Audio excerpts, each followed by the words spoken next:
No niin, morjesta taas. Nyt on lasti pakattu rompepäiville. Myytävää löytyy yllättävän paljon.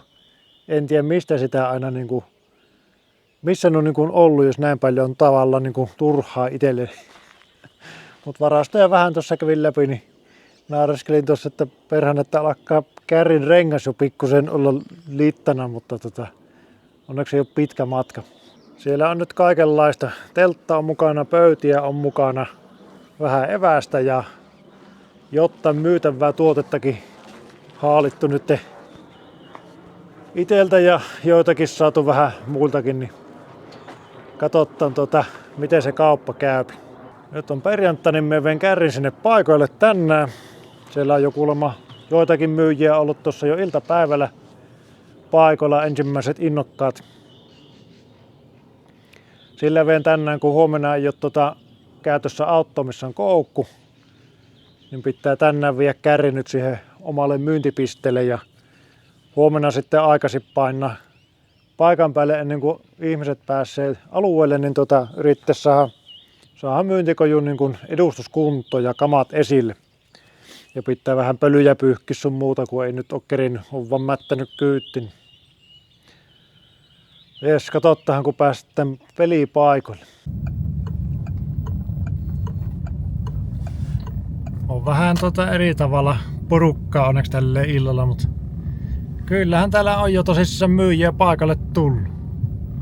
Jukkakin on Farkulaa tullut paikalle näköjään ja joo, alkaa olla jo meininki. Ei tähän oma paikka.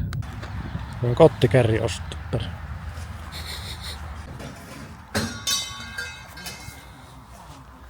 Bensamoottorilla kuitenkin.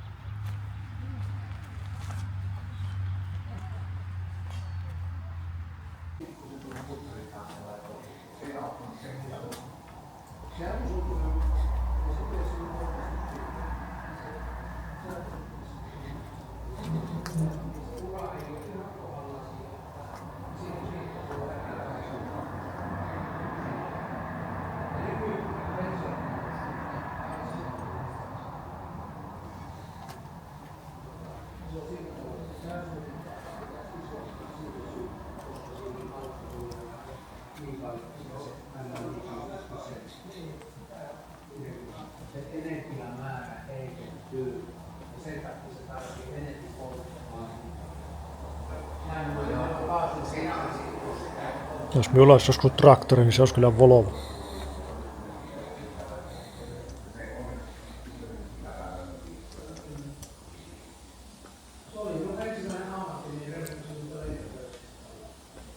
Siinä kuuluu, eikö? Me vasta ajettu tänne, että jarrut vuotta. Mikäli sihissä?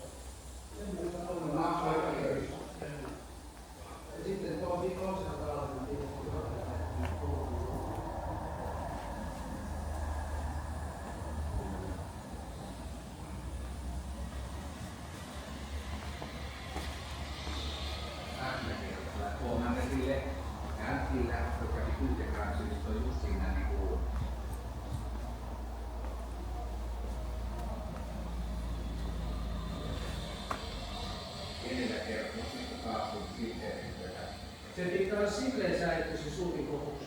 Aika kisoinen saappa. Pikkusen ulkoa mutta jos paat sillä tavalla, se parkkuu koko ajan palaa se voitelu. No näin. Mutta kyllä meillä täällä on ihan tilaisia sitten tähän, kun jouduttiin aikaisemman markkinaan puulaittokoneen, niin sitten kaikki oli juhlissa, oli tiukalla. Me jouduttiin aukaisemaan se ja loppuja. Mutta täällä onkin hyvä kävellä, kun ei ole muita. Näkyy vaan perhana, kun se sadetta vähän on ressulla on laitettu kaikki pinni, niin tiedä mitä aarteita täällä on. Joo, kärrin toin tuohon paikalle jo valmiiksi. Pitää olla aamulla aikaisin, 9 auki vaan virallisesti vaan just tuossa kysyin, niin että 8 ne ostajat on teillä yleensä jo ollut. Jos vannes saa, vai paljon tästä näitä on. Ei ole paha hintainen vanne. Vähän olisi tarve.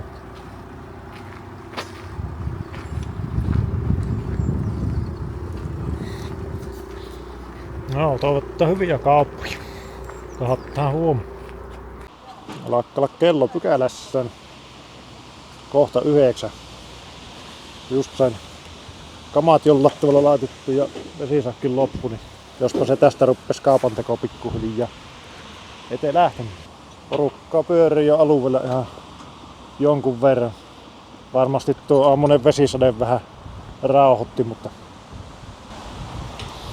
jospa sitä nyt pikkuhiljaa ruppes porukka käymään.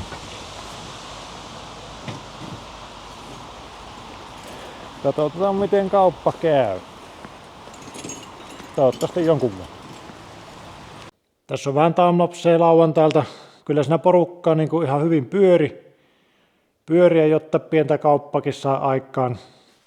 Se lauantaina aamupäivä oli vähän semmonen kostee, vettä satoi välillä sille niin kuin pienesti, vähän niin kuin semmonen sumukeli, kosteekeli, mutta tuuli aika paljon.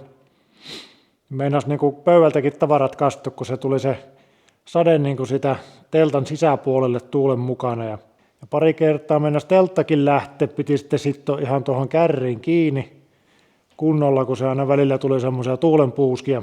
Mutta porukkaa kyllä pyöri ihan mukavasti ja tarinoidessa ainakin tosi hyvin. Ja sitten se siinä lauantaina iltapäivällä oli jo ihan niin kuin lämminkin, kun aurinko rupesi paistamaan ja tuuli tyyntyi. Mutta sitten oli jo niin kuin asiakkaat vähän niin kuin hävinnyt, että ne kävi siinä kaikki siinä lauantai aamupäivän aikana. Tai suurin osa kävi.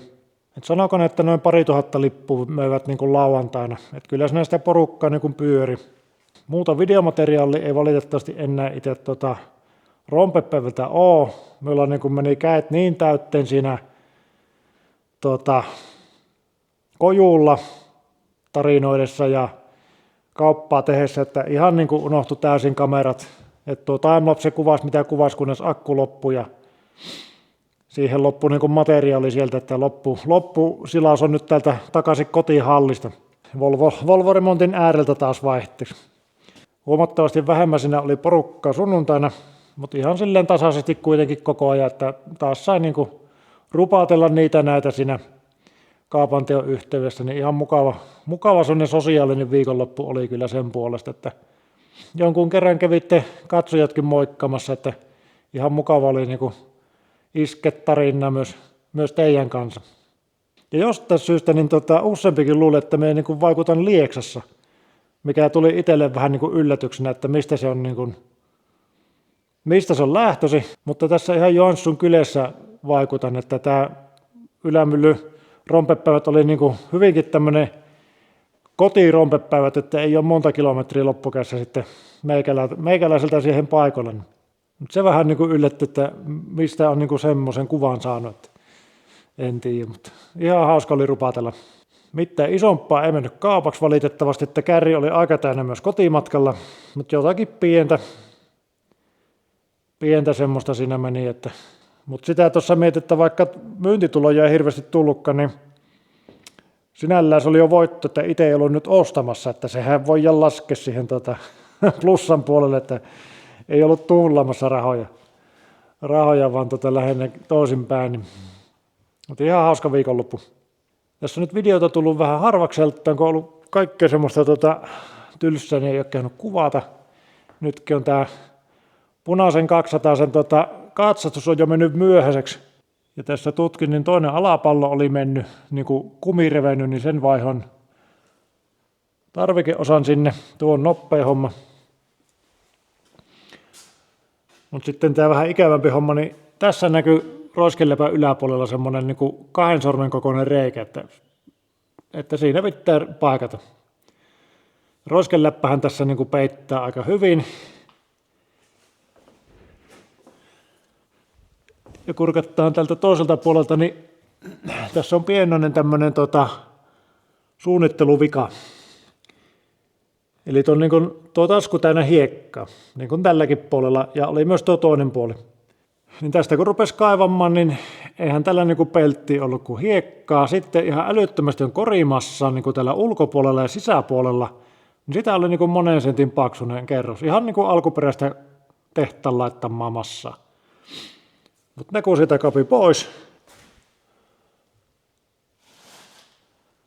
niin tää nyt on tosissaan sisälokari tuonne asti vähän niin kuin ja tämä hävinnyt tää reuna kokonaan tästä ja vähän isompi reikä tuohon, niin pitää tuo parssi jollain tavalla että ei että sen kyllä huomasi tuolta, kun meillä on aika paljon tavaraa täällä vararengaskotelossa, niin ne kun otti pois, niin se oli ihan täynnä semmoista niin kuin pölyä ja hiekkaa semmoista, niin kuin, että se on jonkun aikaa jo tuosta vuotanut semmoista niin kuin rapakelillä sinne sisälle.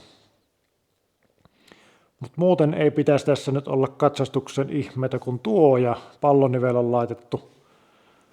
Saisi tämän leimalle ja tähän nyt tulee 2 vuoden leima, kun tämä on 86, eli 40 vuotta tulee autolle ikään, niin se on 2 vuoden leima tähän sitten.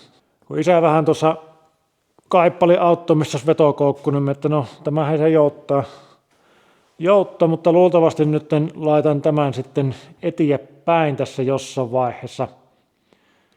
Et yritin tuolla rompepäivilläkin niinku ihmisiltä vähän niinku udella, että ei sattuisi farkkuja dieselitä olemaan, että ihan niinku ostetaan laput siihen, mutta ei yhtä tärppiä ollut sielläkään, että ne on nyt kiveen alla jotenkin.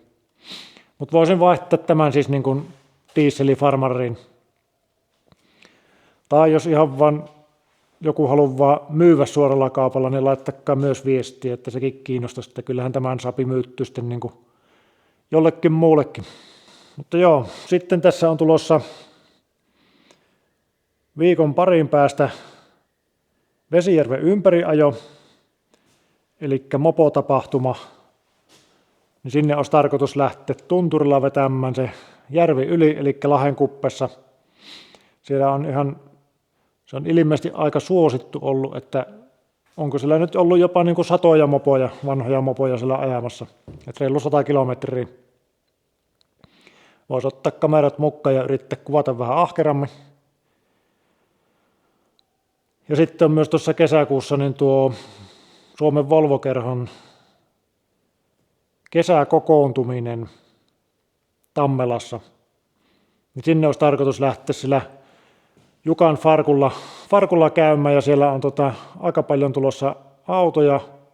Oliko 450 autokuntaa tulossa sinne ja siinä on semmoista yhteistä letka-ajoa ja käydään myös jossain rompepäivillä siinä menomatkalla ja kaikkea tämmöistä. Niin nyt tulee vähän enemmän tämmöisiä tapahtuma-aiheisia videoita, kun ei kerkki nyt oikein niin kuin tällä hallilla rakennella kaikkea. Se on tää kesänä vähän niin kuin tämmöistä. Mutta tuolla takana pikkusen näkyy, että on jotakin metallihommiakin tehty. Niittokonetta pikkusen yritetty väkertää, mutta ei ole vielä ihan sekkään valmis. Mutta näihin kuvia tunnelmiin tämän vuoden rompepäivävideoja. Katsellaan taas ensi videolla. Moro!